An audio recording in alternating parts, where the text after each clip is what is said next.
How many times are we going to continue losing games and wasting opportunities against opposition that we should be beating? Sassuolo did not come into this game the favorite. They did not.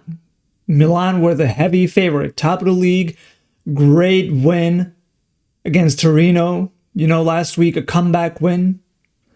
That should give us momentum.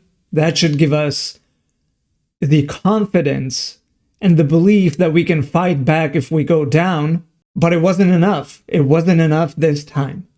And I don't understand why against smaller teams, weaker teams, we just can't perform. Cremonese, Pisa, now Sassuolo. We're just wasting opportunities to win games. And I just don't understand. I do not understand how Milan can sometimes just show up and not perform. And I'm saying this knowing that we're still second in the league with one loss in 15 league games. And that's not the problem. The problem is that we have 5 draws that should have been wins. Not all of them should have been wins. But this one against Sassuolo definitely should have been a win. We started the game great. We pressed. We were intense. We were there. Good passing, good tempo, fast build-up. Pressing Sassuolo to win back the ball when we lose it. The idea was there. And then out of nowhere in the 13th minute, Sassuolo goal. Out of nothing. Just a quick few passes, and they cut through the Milan defense like knife through butter.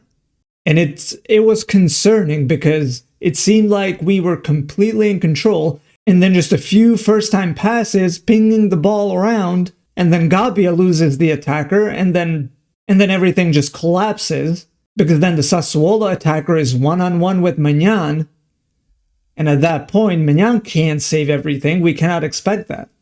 It was 1-0, but I wasn't concerned at that point because we had the entire game, 75 minutes to come back into the game to turn it around. And we showed against Torino that we are able to come back from even 2 goals down.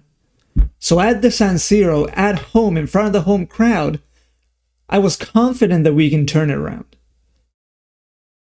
And we continued to press. We continued to play the game that we started with. It didn't seem like the goal completely just broke Milan.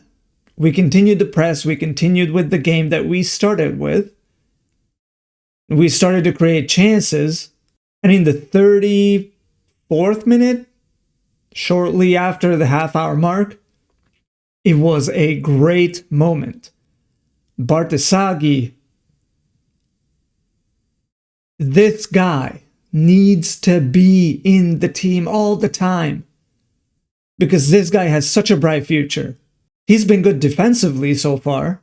He's, picking up the pace. He's earning himself that spot. He's taken it away from Estupinian, who's just not as good, in my opinion. But Bartesaghi, perfect timing. Modric with the little pass into Loftus-Cheek, who, by the way, Loftus-Cheek was great this game. And then he was in a good position on the right-hand side of the box, and then just puts a low cross across the goal. Bartesaghi comes out at the far post, meets it, puts it away above the keeper, above the diving keeper, I should say. It was a great attack. It was such a good attack. And it was 1-1, and it was a young Italian, Bartesaghi. I was so happy for the guy. And at that point, I did think that we were going to win this game because there were no signs that Sassuolo was going to do anything else. Apart from that one little surprise attack, we were in control. But nothing really happened for the rest of the first half. So for 15 minutes, we were just passing the ball around. We were trying to create chances, but we didn't want to go behind. So I didn't feel the intensity in the last 15 minutes of the half. But coming into the second half, we did pick up where we left off. And who else but Bartesaghi again?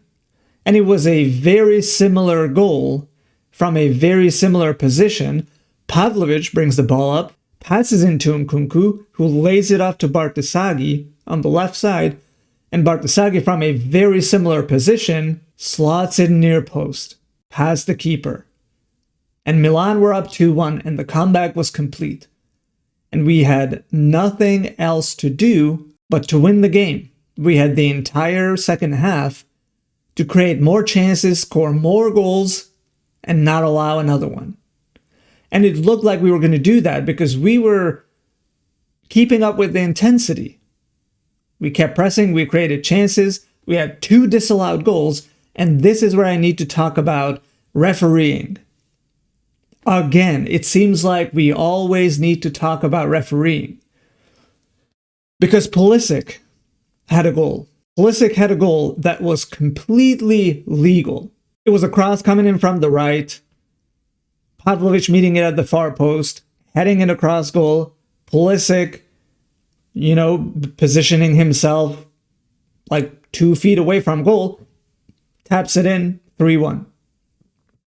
However, the referee then calls the goal back for a push in the box. And when I watched the replay, it was so obvious that the Sassuolo player just dove.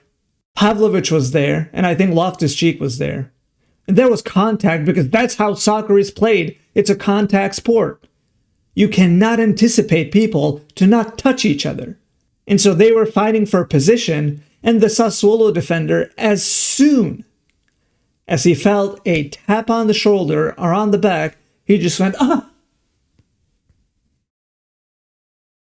And then just fell on the ground. It was so clearly not a foul. It was exactly how soccer is played. And then they took the VAR, they gave him an opportunity to review on videotape.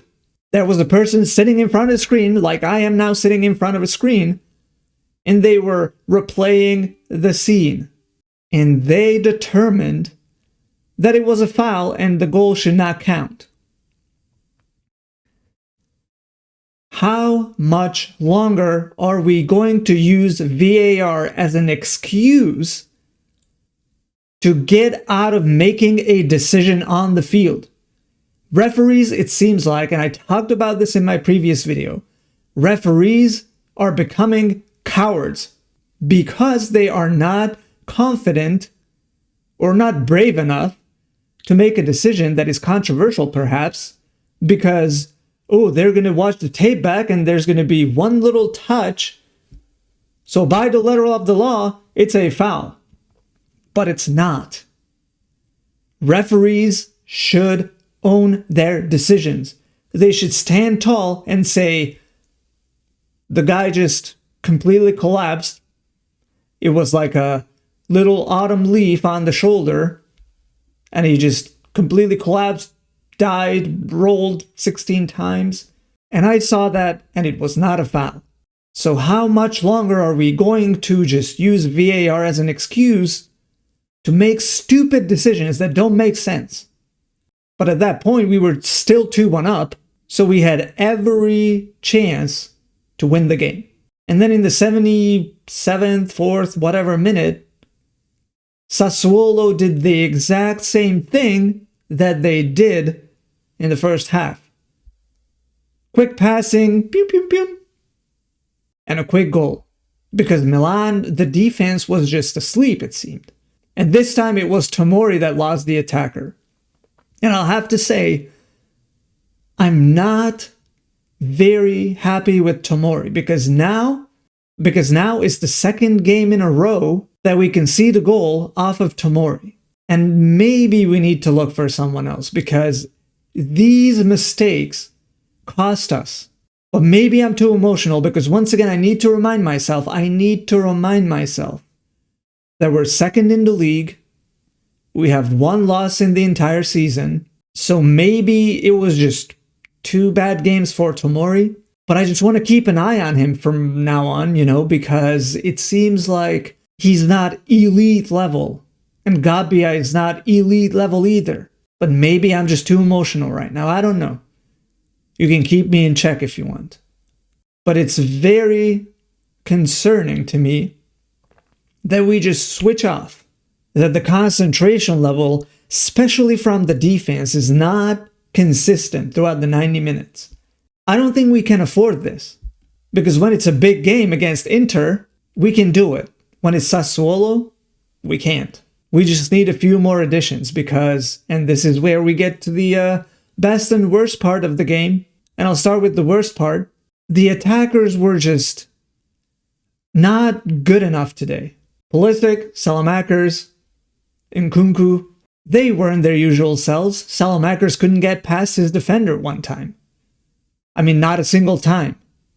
But still, the worst part of this game was the defense. Those 2 lapses. It made me so angry. That we should be better. We are better. So I don't understand what was going on this time. Now, the best part of the game, without a doubt, Bartesaghi.